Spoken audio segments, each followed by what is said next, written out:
Hey everyone, Rose here, and I sculpted a dragon.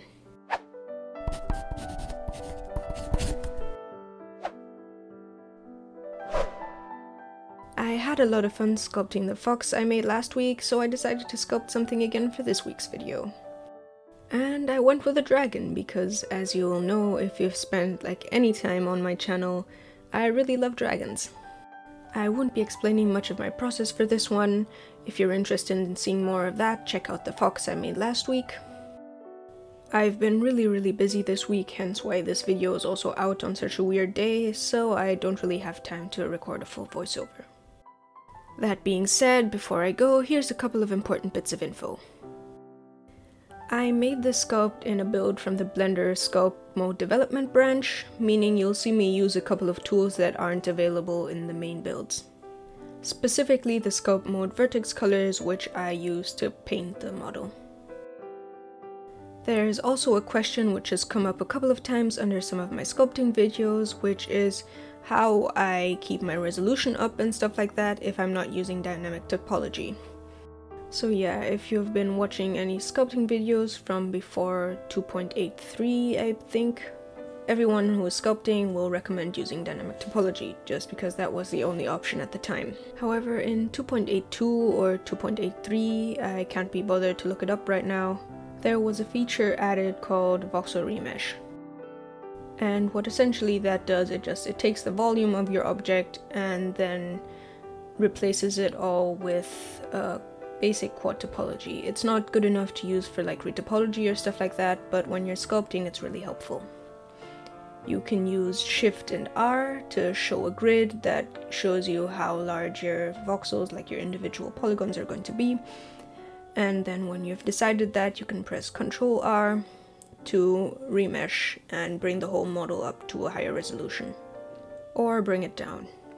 Anyway, for sculpting, instead of using dynamic topology, I tend to find it a lot easier and just smoother and faster in a lot of ways to just, instead of using dynamic topology to keep the resolution up, to just gradually remesh the model at higher and higher resolutions. Because that way I can kind of manage the amount of detail. You can also sculpt in separate objects more easily and just merge them without having to mess around with booleans and stuff like that. So yeah, once you've gotten used to it, I find it to be a lot better way to sculpt than to just use dynamic topology. That being said, there are still a couple of situations where I do use dynamic topology for very specific purposes. Anyway, that's enough talking for me for now. Have some music and enjoy the rest of the time lapse. I'll see you all at the end.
And it's done.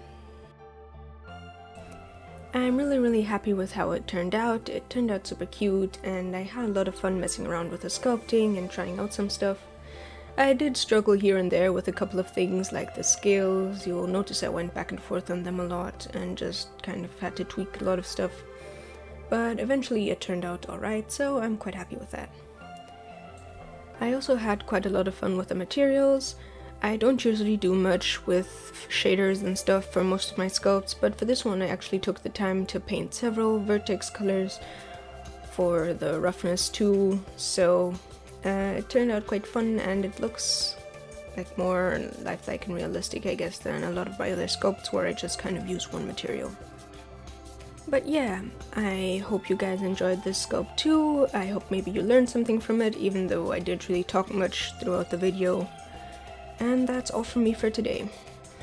I'm hoping to get back on my regular Tuesday uploading schedule at some point in the near future, but I'll probably not be able to upload anything this Tuesday, so we'll just kind of see how it goes. Maybe I'll switch to Friday or Saturday for a while, or just like skip a week or something. We'll see. If you enjoyed the video, feel free to leave a like and subscribe and all that, and maybe check out one of my other videos to the right. If you'd like to see more of my art or maybe get a commission from me, I've put links to all that in the description below. And I've also put a link to the Discord server. Anyway, I hope you have a nice day and see you all next time.